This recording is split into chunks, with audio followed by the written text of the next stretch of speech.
ఆయనకివ్వు.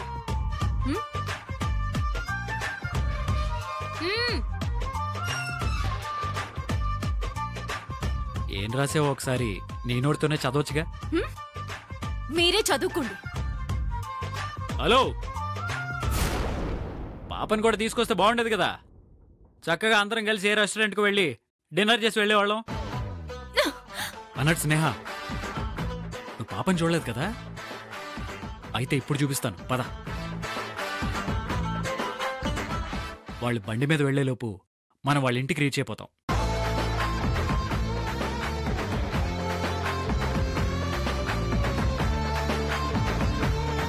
Bye అక్క. అందులో జాగ్రత్త. నువ్వు బయలుదేరు తమ్ముడు. పద.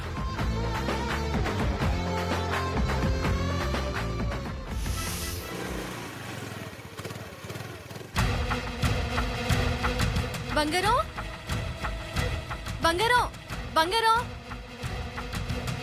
బంగారం, బంగారం, బంగారం. అమ్మా,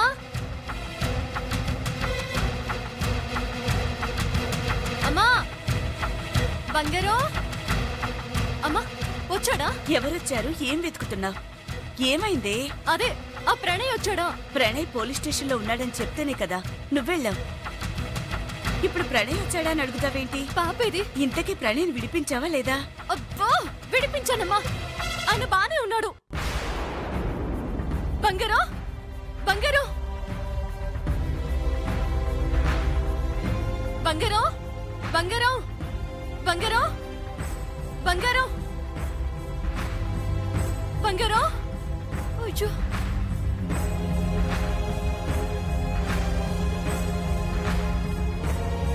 బంగారం. ఏమైందక్క? ఎందుకంత టెన్షన్ పడుతున్నావు? అంతా ప్రణయ్ వల్లే. నన్ను పోలీస్ స్టేషన్ మెట్లెక్కించాలనే ఆ నాటకం ఆడుతున్నాడంటే నమ్మేవా నువ్వు? వెళ్ళి విడిపిస్తే పాపని తీసుకువెళ్ళిపోతానంటూ ఫాస్ట్ గా కార్లో వెళ్ళిపోయాడు. పాపను ఎక్కడ తీసుకెళ్లిపోతాడోనని ఎంత టెన్షన్ పడుతూ వచ్చానో తెలుసా? ఏదో సరదాగానుంటాళ్లేవి, తనిక్కడికి రానేలేదు. వాళ్ళకి సరదాగానే ఉంటుంది, కానీ నాకు మాత్రం మైకం వచ్చేస్తుంది. నిజంగా వేస్ట్ ఫెలో అమ్మవాడు. సరే, నువ్వు ఊహించుకున్నట్టు ఏం జరగలేదు కదా, కాసేపు స్థిమితంగా ఉండు. ఉంటాడులేవే. ఫస్ట్ రోజు సంగీతం ట్యూషన్స్ పెట్టుకుంటే ఏవో కొంపలు మునిగిపోయినట్టు బిల్డప్ ఇచ్చి చెడగొట్టారు. అనాథ శరణాలయం వాళ్ళు కూడా పిల్లలకి సంగీతం నేర్పమని అడిగారు. ఒకసారి వెళ్ళి కలిసొస్తానమ్మా. అబ్బబ్బా, ఎందుకే కాళ్ళకి చక్రాలు కట్టుకున్నట్టు అలా తిరుగుతావు? ఉదయం లేచినప్పటి నుంచి వీళ్ళని కలవాలి, వాళ్ళని కలవాలి, ఈ స్టూడియోకి వెళ్ళాలి, ఆ స్టూడియోకి వెళ్ళాలి అని కాసేపైనా స్థిమితంగా ఉండవా నువ్వు? స్థిమితం అని రెస్ట్ తీసుకుంటే ఇళ్ళలా గడుస్తుందమ్మా. అక్క, కొత్త బట్టలు ఎప్పుడు కొంటావు? కొత్త బట్టలేంట్రా? క్రిస్మస్ వస్తుంది, న్యూ ఇయర్ వస్తుంది. లాస్ట్ ఇయర్ అడిగితే రేపు కొంటా, ఎల్లుండి కొంటా అంటూ గడిపేశారు. ఈసారి అలా కుదరదు. పండగలు వస్తూ ఉంటాయి, పోతూ ఉంటాయి, డబ్బులుండాలి కదా. అయినా ఇప్పుడు నీకు బట్టలు లేనట్టు మాట్లాడుతున్నా? ఉన్నవే 2 జతలు, అవి కూడా అక్కడక్కడ చిరిగిపోయి ఉన్నాయి. చిరిగిపోయిన బట్టలు వేసుకోవడం ఇప్పుడు ఫ్యాషన్ కదరా, వేసుకో. నువ్వు నోర్మయ్, నువ్వు చెప్పక్క, బట్టలు కొన్నావా లేదా? రే, నువ్వు ముందు రారా.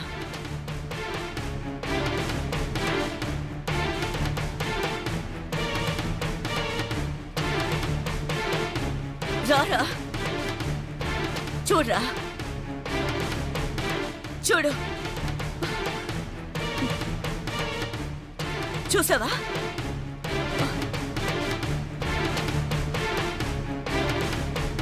ఏంటి చూసావా? కిరాణా సరుకులు కొనటానికి ఇంత ఇబ్బంది పడుతుంటే ఇప్పుడు నీ కొత్త బట్టలు అవసరమేంట్రా? ఎన్ని కష్టాలను పడుతుందిరా అదొక్కటే. ఇప్పుడు నీకు బట్టలు కావాలరా? బట్టలు మీరెప్పుడూ ఇంతే. రే,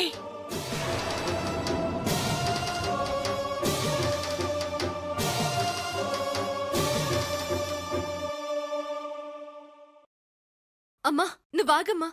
ఎందుకు వాడి మీద కోపడతావు? వాడికి బట్టలు లేవన్న విషయం నాకు కూడా తెలుసు. పండు, నువ్వేం బాధపడకు. ఈసారి క్రిస్మస్ కి మీ అందరికి ఖచ్చితంగా కొత్త బట్టలు కొంటాను. నాకు కూడా కొంటావా అక్క? అందరికీ అని చెప్తున్నాను కదా. అయితే ప్రామిస్ చేయి అక్క.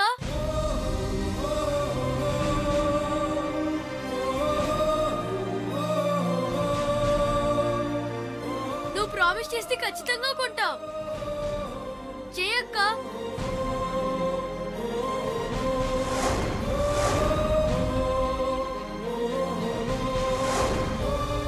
చేయక్క. ప్రామిస్.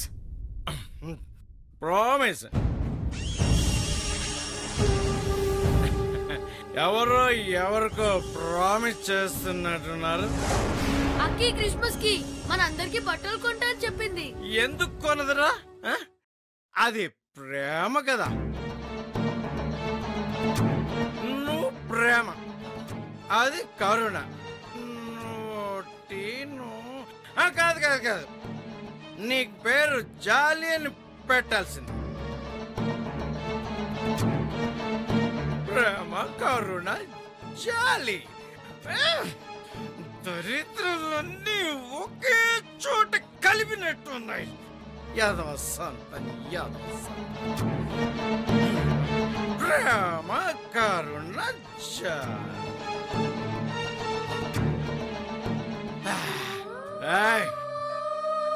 ఈ రోజు నా కోట అయిపోయింది. వెళ్ళే అన్నం అన్నం తిట వెళ్ళి పడుగా. ప్రేమ, కరుణ, జాలి.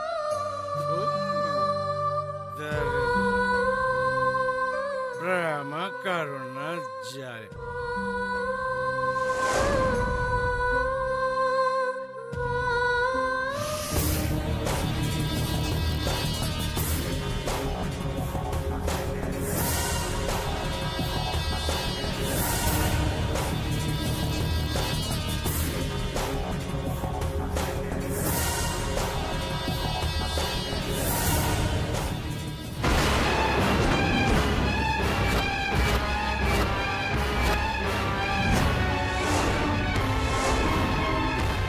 నేను మళ్ళీ కాల్ బ్యాక్ చేస్తాను.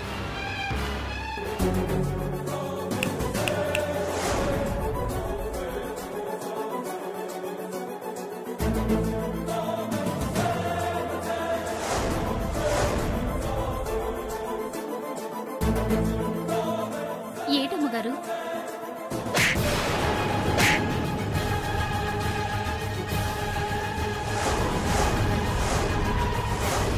నాకు భక్తి ఎక్కువ అని నీకు తెలుసు, కోపం ఎక్కువ అని నీకు తెలుసు, అన్నిటికంటే సెంటిమెంట్లు ఎక్కువ అని తెలుసు.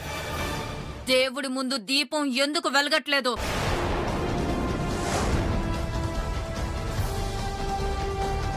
ఆరిపోయి ఉంటుందమ్మా. ఆరిపోకూడదు కదా, నువ్వు చూసుకోవాలి కదా. నువ్వుంది అందుకే కదా. తప్పైపోయిందమ్మా. ఇంకెప్పుడు ఇలా జరగకుండా చూసుకుంటాను. ఆగో.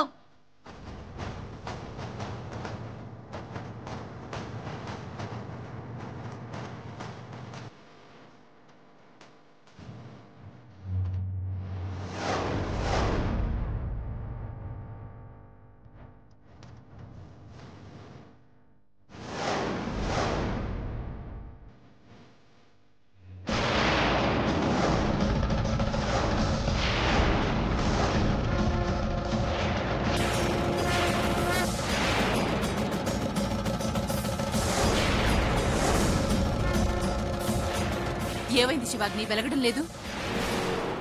తెలియడం లేదమ్మా. దీపాలు పెట్టే సమయానికి దేవుడు ముందు వెలగాల్సిన దీపం ఆరిపోవడం ఏంటి? వెలిగిస్తుంటే వెలగకపోవడం ఏంటి? ఏదో అపశకునం జరగబోతుందని నాకు అనిపిస్తోందమ్మా.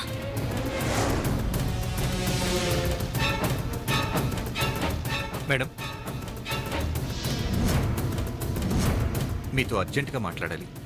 ఏం చేస్తున్నానో కనిపిస్తోంది కదా, వెయిట్ చేయి. లేదు మేడం, మ్యాటర్ కొంచెం సీరియస్. జేఆర్ కన్స్ట్రక్షన్స్ కి మన అడ్వాన్స్ గా పే చేసిన 26 lakhs చెక్ రిటర్న్ వచ్చేసింది మేడం.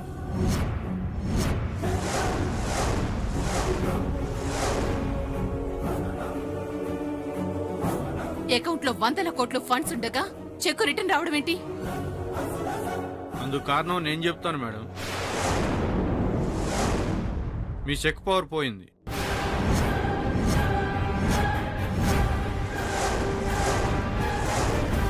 చెక్ పవర్ పోవడం ఏంటి?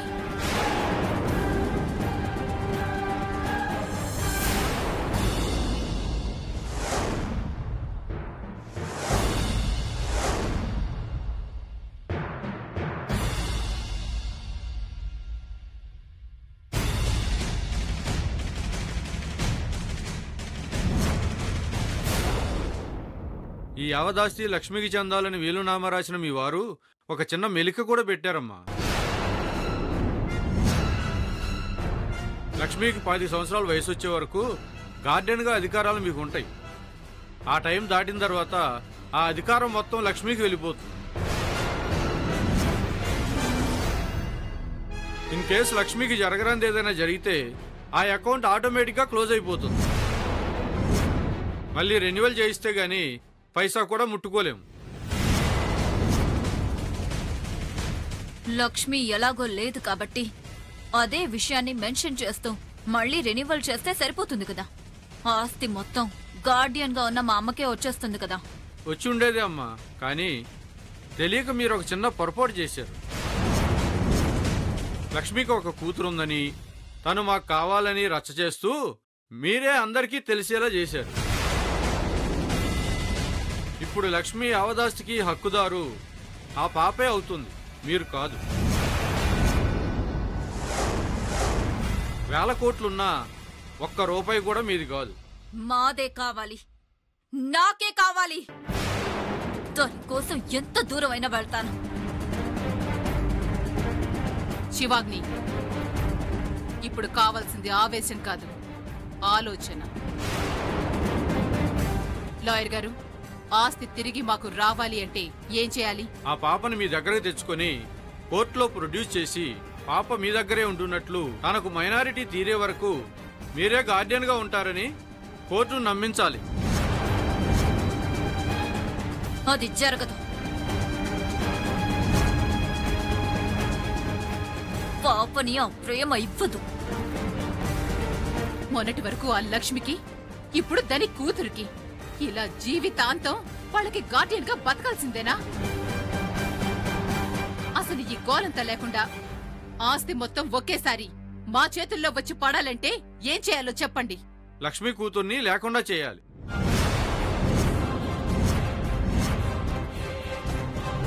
అది జరిగే పని కాదు. అంటే ఏంటమ్మా?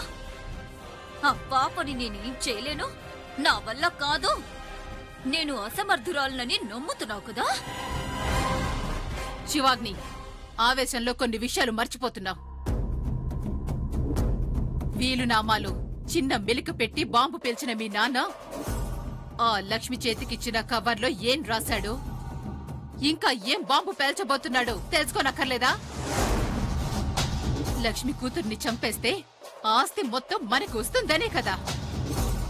ఆ పాప మన వారసురాలు అని ప్రేమతో గొడవ పెట్టుకుని అందరికీ తెలిసేలా చేసి తప్పు చేశాం. ఇప్పుడు తొందరపడి పాపని చంపేస్తే ఆ కవర్లో దానికి విరుద్ధంగా ఏమైనా రాసుంటే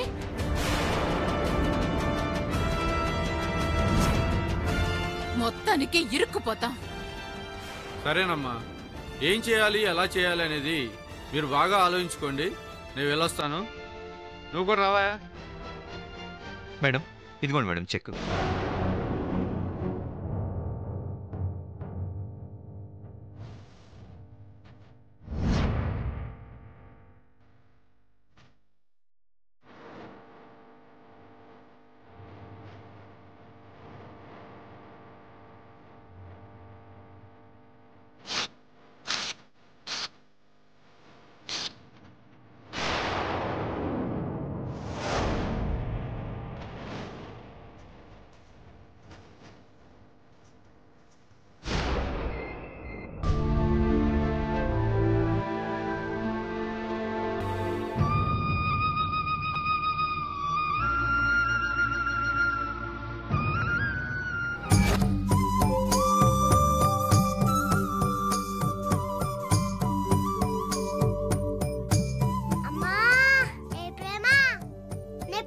ఉంటుందే?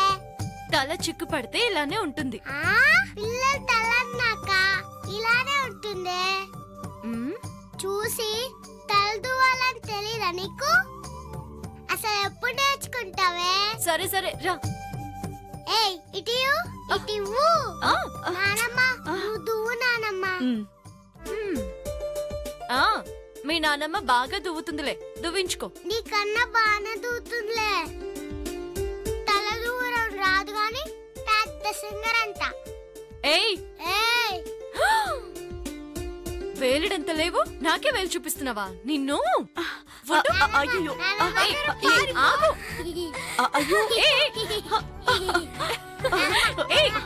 ఆగవే.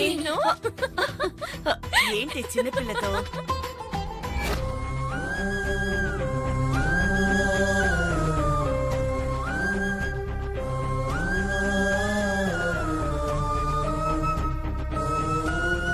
ఎప్పుడు గలగల మాట్లాడుతూ అల్లరి చేస్తూ నన్ను ఆట పట్టించే ఆ పాత బంగారు తల్లిని మళ్ళీ ఎప్పుడు చూస్తానో.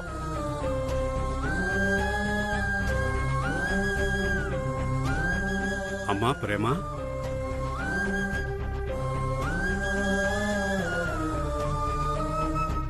Good evening father. Good evening. God bless you. Hi little friend, God bless you. కూర్చోండి. కూర్చోండి ఫాదర్. ఏంటి ఫాదర్ ఇలా వచ్చారు? క్రిస్మస్ గురించా?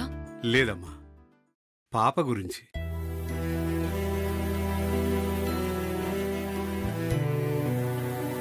పాపని వాళ్ళ దగ్గరికి పంపించడం నాకు ఇష్టం లేదని మీకు తెలుసు కదా ఫాదర్. అయ్యో, నేను వచ్చింది అందుకు కాదమ్మా. మరి దేనికి? చదువుకునే వయసులో పాపను ఇంట్లోనే ఉంచుకుంటూ జరిగిన దాన్ని తలుచుకుంటూ ఎంతకాలమని బాధపడుతుంటారు. అదే స్కూలుకి పంపిస్తే అక్కడ తోటి పిల్లలతో ఆడుకుంటూ సరదాగా గడుపుతుంది కదా. తనని స్కూల్ కి పంపడం ఏంటి ఫాదర్? మాటలు రాకపోవడం చదువుకి అడ్డు కాదమ్మా. నిన్న చర్చికి ఒకరొచ్చారు. వాళ్ళకి డమ్ అండ్ డెఫ్ స్కూల్ ఉందట. తనకి ఆపరేషన్ చేయించి మాటలు వచ్చే వరకు ఆ స్కూలుకి పంపిస్తే బాగుంటుంది కదా అనిపించింది. అది చెబుదామని ఇప్పుడు వచ్చాను.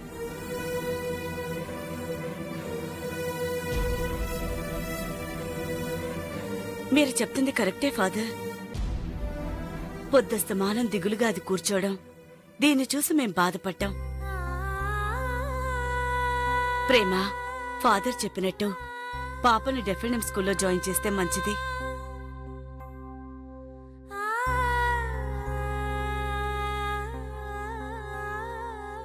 ఫీజులు వాటి గురించి నువ్వు ఏమీ ఆలోచించకమ్మా.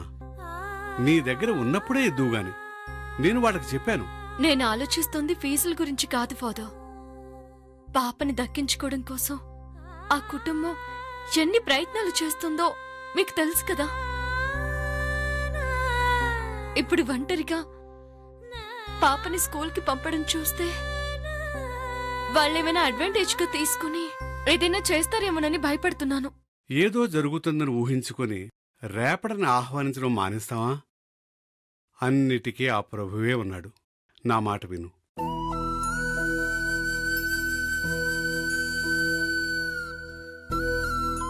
అవును ప్రేమ,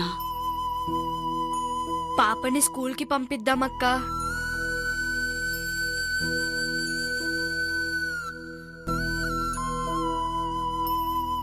బంగారం, స్కూల్కి వెళ్తావా? నిన్ను స్కూల్లో జాయిన్ చేయాలని నాకు ఉంది. కానీ అలాంటి స్కూల్లో నిన్ను జాయిన్ చేయాల్సి వస్తున్నందుకు చాలా బాధగా ఉందిరా. ఫాదర్, మీరు చెప్పినట్టే చేస్తాను ఫాదర్. రేపే పాపను తీసుకుని ఆ స్కూల్కి వస్తాను. సరేనమ్మా, నేను బయలుదేరుతాను. God bless you.